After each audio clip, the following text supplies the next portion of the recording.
Good afternoon and welcome to the Midday News. Here's what we have in the bulletin. Breaches and acts of impropriety and corruption in the granting of gun licenses uncovered at the Firearm Licensing Authority.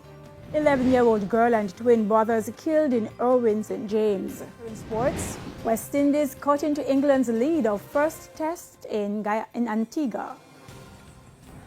I'm Krista Campbell and here are the details. A probe by the Integrity Commission has uncovered a raft of breaches and acts of impropriety and corruption in the granting of gun licenses by the Firearm Licensing Authority (FLA).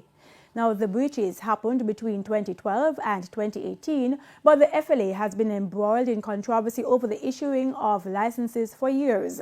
Recently, there were claims and counterclaims of corruption in the process by the current head of the FLA and past board members.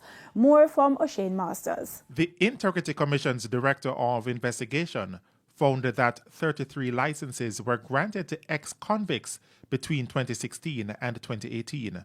And that in 7 of those instances, the persons were convicted for violent crimes, while 4 were for illegal possession of firearms and other gun offenses. In 38 instances, licenses were granted to persons linked to criminal activities, including lottery scamming and violent crimes. Many of the licenses were granted after an initial denial. The Director of Investigation says in 30 out of 52 instances, the 2016 board approved the firearm user license applications of persons who were not recommended by FLA investigators and who were also previously denied. But it's not just the actions of the 2016 board that are being called into question. The Director of Investigation says both the 2016 and 2012 FLA boards acted ultra vires in their denial and subsequent approval of applications. Former Deputy FLA Chairman Dennis Meadows came in for special mention, having approved the application of a family member. The Director of Investigation says the family member was convicted for attempted possession with intent to distribute cocaine in the United States. The Director of Investigation describes it as an explicit act of nepotism, a conflict of interest, and corruption. He says Mr. Meadows' action and his failure to recuse himself from any process involving the application contravened the Public Bodies Management and Accountability Act. Meanwhile, former National Security Ministers Robert Montague and Peter Bunting were also flagged for approving licenses for persons with criminal traces who were initially found unfit to hold a firearm by the FLA. Mr. Montague approved 6 such licenses and Mr. Bunting 2. The Director of Investigation has also taken issue with the facilitation of an expedited process for applications submitted by members of Parliament and other persons. He says it is highly irregular and is a corruption-enabling conduit. The Director of Investigation also found that there was a practice of FLA board members affixing their signatures for the approval of firearm user licenses without a complete perusal of the application. He says this is tantamount to gross dereliction of duties and an abuse of the duty of care owed. The St. James Police are still trying to piece together the circumstances which led to the shooting death of 3 siblings in Irwin, St. James on Wednesday night. O'Shane Masters has their story. This is a house where 11-year-old Peter Gay Cook and her 19-year-old twin brothers Javon and Javon Stewart lost their lives on Wednesday night. It's understood that the children were at home with their 1-year-old nephew and mother some minutes after 7 o'clock when the mother decided to leave to get dog food. Minutes later, loud explosions were heard. When the woman returned, she saw her children with gunshot wounds. However, the baby was not harmed. A brother of the deceased, who did not want to be identified, says Peter Gay was getting ready to sit her primary exit profile exams on March 22. She's a very smart girl. From me know her, from she a baby, from she reach the age of my son, me know so this little girl was going to be great. And if you say she have pep for do, and she choose her school where she want to go. Then she want to go to top school, Mobile I mean, know so she could have do it. And right before she do her exam, I'm going to go take her life. As for his brothers, he He says both were law-abiding citizens. My little brother, when I leave in house, in go shop and people after they ask him when there. Zine, him take care of my son. Him teach my son certain things and I go take fame life. My other little brother, we not really agree with, but at the end of the day, still my sibling. I still love him. Because I'm born and grow with him. Right? And I go take fame life, said way for no apparent reason. The man never sue no, the man never trouble no. The man always try to avoid no. The man make sure saying go illegal way to make sure saying avoid him. And still come on the foolishness. He says the deaths will not be taken lightly, but he's given thanks that his child was safe. I'm happy so my son safe and my mother safe, but I'm still upset. Because at the end of the day, I still lose 3 persons who are important to my life. And then again, I don't know if this will cause some form of trauma to my son.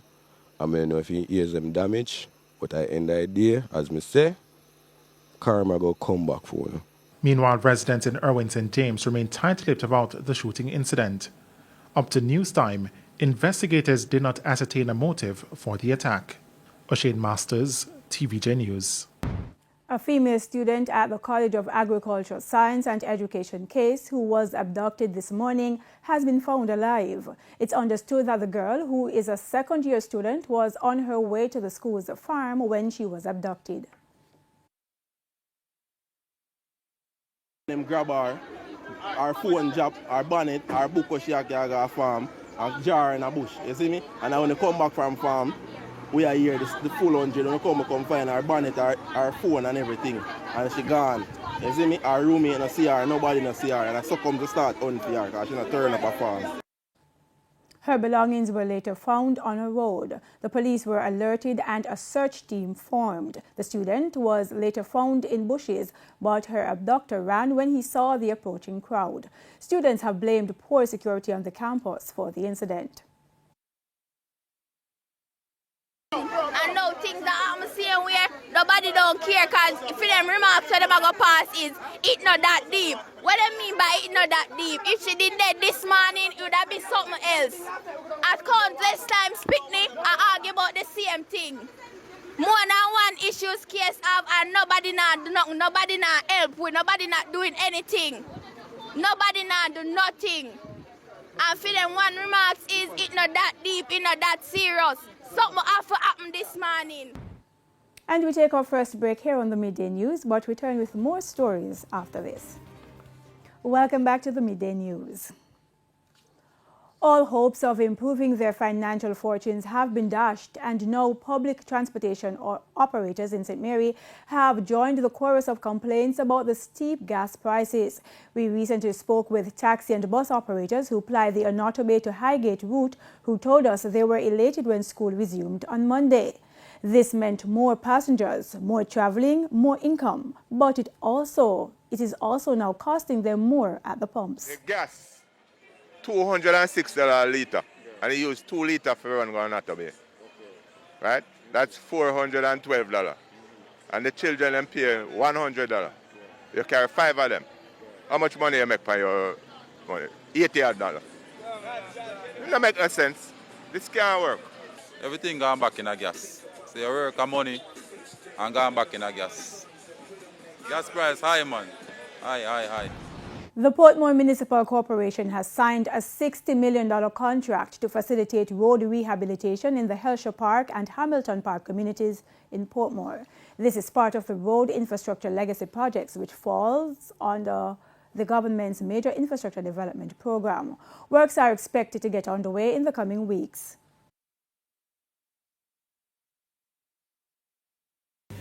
There was some delay in the process, because one thing that we are making certain that we do in Portmore, that we follow all the guidelines that are laid out, and we are not going to take any shortcut and then find ourselves in any problem.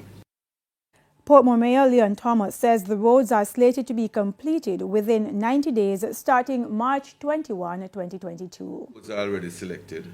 There are 10 roads within the Hamilton Garden area, and we have 12 within the Helsher area. All the roads are selected. We have a list of the roads. To some COVID-related news now. 2 more people have died in Jamaica from COVID-19, increasing the death toll to 2,837. The deaths were recorded in St. Elizabeth, and Jamaica's COVID-19 positivity rate declined yesterday to 3.3%. 27 new cases were confirmed from 2,076 samples. Meanwhile, the country's COVID-19 hospitalizations now stands at 80. 2 of the patients are severely ill, while 2 are in critical condition. 98 more people have recovered from COVID-19, bringing the country's total recoveries to 79,094. And it's now time for the Business Minute with Cody and Barrett. Business. Co-founder and CEO of EduFocal, Gordon Swaby, is expecting the entity's financial performance to improve despite the resumption of face-to-face learning. He noted that EduFocal is not a pandemic company, and addressing the learning loss is one of the collaborations now being worked on. We are a key partner for the ministry. The ministry is a key partner for us, and we will continue our relationship with the ministry. In fact, we are about to enter into conversation with the ministry about, some work around dealing with that learning loss. I'm excited about that prospect, and we'll share more about that. In business internationally, the U.S. House of Representatives passed a $13.6 billion emergency aid bill for Ukraine Wednesday night. The money is set aside for defense, economic assistance, and humanitarian aid. There's also $4 billion to help refugees, as well as provisions to enforce sanctions against Russia. In addition to demonstrating support for Ukraine, the House passed a stopgap bill to extend government funding through Tuesday. Now, the legislation will move to the U.S. Senate, where the race continues to meet the Friday midnight deadline to keep the government running. And for the top regional and international stories, we go to Sandy Williams. In regional news, the Pan American Health Organization, PAHO, has warned countries that it is too soon to lower their guards as the world observes the second anniversary of COVID-19 being characterized as a pandemic. Public health measures are being lifted in many parts of the Americas, including the Caribbean. Director of PAHO, Dr. Carissa Etienne, on Wednesday said when places relax measures at the wrong moment, transmission could spike dangerously and more lives could be lost. The PAHO director is urging countries to base decisions on risk assessments and health data and to tighten public health guidance if cases go up. On the international scene, a first round of talks between the foreign ministers of Russia and Ukraine has failed to yield progress on a ceasefire. Speaking after the meeting in Turkey, Dmitry Kuleba said that the demands his Russian counterpart, Sergei Lavrov, had made amounted to a surrender. Mr. Lavrov, meanwhile, said his country's military operation was going to plan. The talks come after Russia bombed a children's hospital, which Ukraine said was a war crime. Officials say 3 people, including a child, died in the attack in the southeastern city of Mariupol. Russia launched a full-scale invasion of Ukraine 2 weeks ago, and more than 2.3 million people have since fled the country.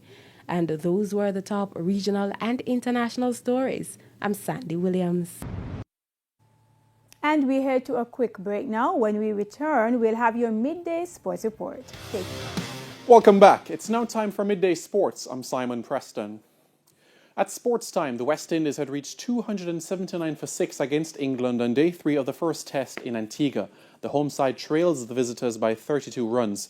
The Caribbean side, who began the day on 202 for 4, lost Jason Holder for 45 and Joshua Da Silva for 32.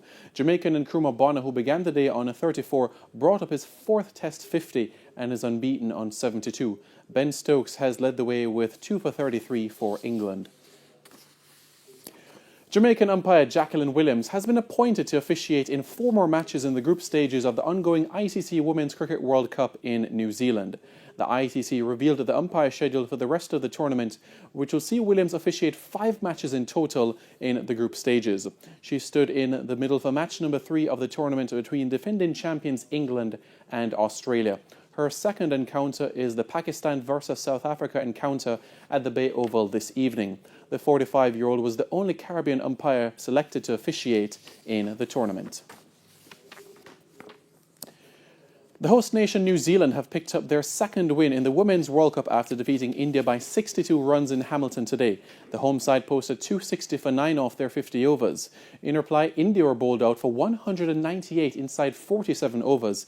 The victory carries New Zealand to 4 points alongside Australia and the West Indies. The Caribbean side will next be in action on Friday evening against India. And to football we go now, as the Under-20 Reggae Boys will play all of its group stage games at the CONCACAF Under-20 Championship in Honduras at the Estadio Morazon in San Pedro Sula. The young Reggae Boys will open their account on June 18 against Costa Rica before facing the host nation 2 days later. They will then end the group stages on June 22 against Antigua and Barbuda. The top 3 teams from each group will advance to the round of 16 of the competition. The tournament is set to run from June 18 to July 3. The top 4 teams will qualify for the Under-20 FIFA World Cup in 2023 in Indonesia. And that is it for your Midday Sports Report. I'm Simon Preston. Krista, it's over to you. Thanks, Simon. And that's how we wrap things up here on the Midday News for this Thursday. I'm Krista Campbell. Remember to join us again at 7 for Primetime News. On behalf of the news, sports and production teams, have a good afternoon.